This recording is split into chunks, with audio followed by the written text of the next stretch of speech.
tivemos agora, recentemente, o pedido de recuperação judicial da Odebrecht.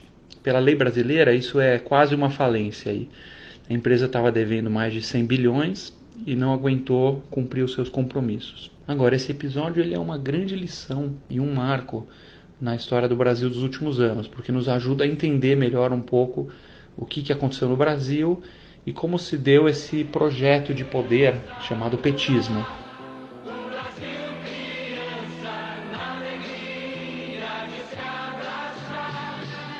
O petismo ele é, no fundo, um tipo de religião vestida em volta de um projeto muito inteligente de captura e retenção de poder.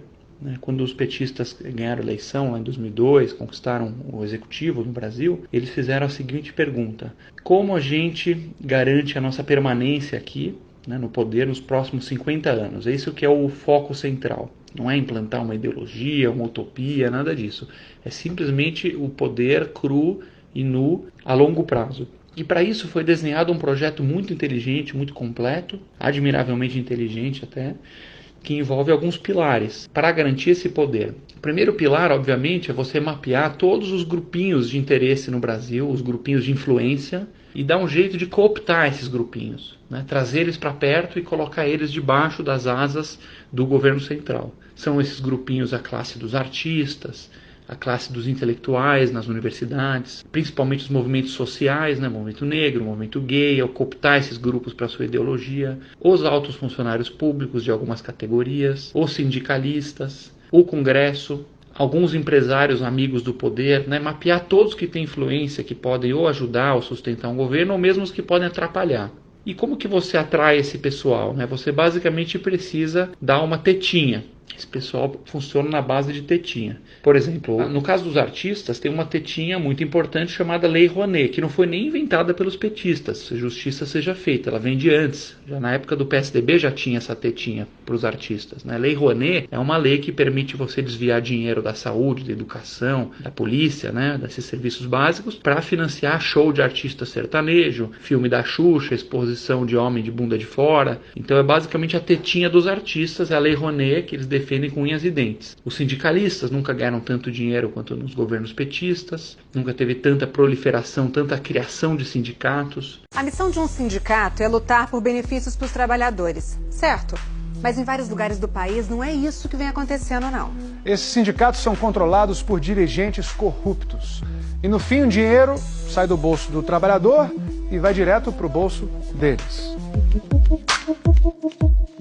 Você teve um mensalão em que o governo simplesmente desviou recursos para pagar mesadas para os deputados, para o deputado dar sustentação para o governo. Foi desenhado toda uma rede aí de marionetes que o governo central conseguia ir manipulando esses grupinhos através das tetinhas. Agora, como é que você paga isso tudo? Aí vem o segundo pilar, do qual a Odebrecht é muito, muito importante. Ela é um ponto central. Você precisa escolher alguns vencedores na economia, Você precisa praticar aí um capitalismo que é completamente diferente do capitalismo real. O capitalismo real ele é o capitalismo de livre mercado, em que você tem igualdade de condições, você tem igualdade de direitos e de regras, e as empresas têm que entrar para competir de forma feroz, Para baixar custo, para melhorar os produtos, e que não tem preferidos. O capitalismo, na essência, ele não pode gerar preferidos. E aqui era o capitalismo de compadres. É exatamente o oposto que foi praticado no Brasil, aí não só pelo petismo, mas sim por várias décadas antes, em que você escolhe os amiguinhos do poder, como por exemplo a Odebrecht, ele é um exemplo do capitalismo de compadre.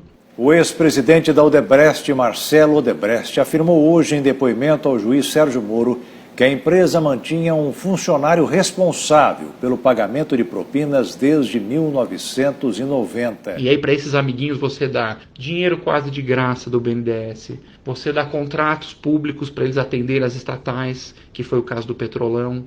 Você vai dando favorecimentos para esses caras irem ganhando o jogo e ganhando muito dinheiro, muitos bilhões e bilhões e bilhões, e isso vai voltando para o partidão na forma de propina. Esse é exatamente o caso do famoso Petrolão, em que várias empresas, inclusive a Odebrecht, estiveram no centro. Funcionava assim.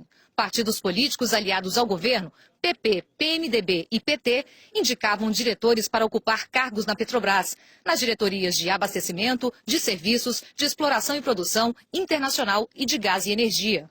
Os diretores e o doleiro negociavam com diretores de empreiteiras o percentual da propina. Em troca, as empresas conseguiam os contratos.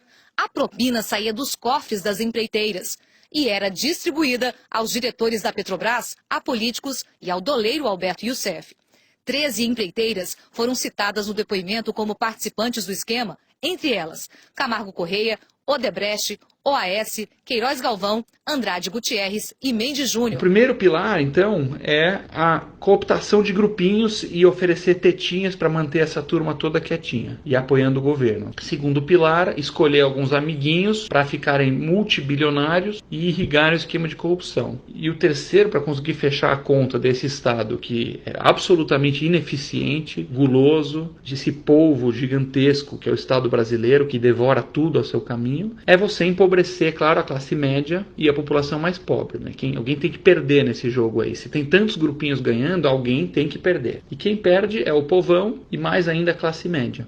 Essa é a equação aí que fecha dessa forma. Um Estado cada vez mais inchado, em que você vai dando os cargos, dando as verbas, ele vai engordando, vai deixando toda a companheirada feliz, vai deixando o funcionalismo feliz, vai deixando os empresários amigos felizes, e o povão continua na miséria e na ignorância. Aí você tem um exemplo, por exemplo, Bolsa Família, um programa muito bem desenhado, aliás, um programa bacana, porém há de se levar em conta que o Bolsa Família, ele entrega cerca de 30 bilhões de reais ano para o povão. Só que esse mesmo povão que recebe os 30 bilhões ano do Bolsa Família, paga de imposto escondido nos produtos 150 bilhões, é 1 para 5. Ou seja, aquela família humilde que recebeu R$1 de Bolsa Família, que está feliz, grata, apoiando o petismo, essa mesma família não sabe que ela está pagando R$5 em imposto escondido no remédio da vovó, em imposto escondido no sabonete, na lata de milho. É um esquema muito bem desenhado, em que você tem a ilusão de estar ajudando o povo, mas ao mesmo tempo cobrando uma carga muito maior. E por fim, o perdedor é a classe média.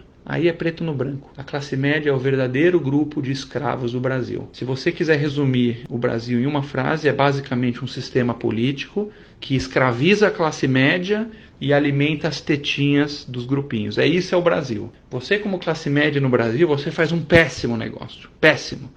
Você trabalha muito mais que no mundo desenvolvido. Você sofre muito mais com violência.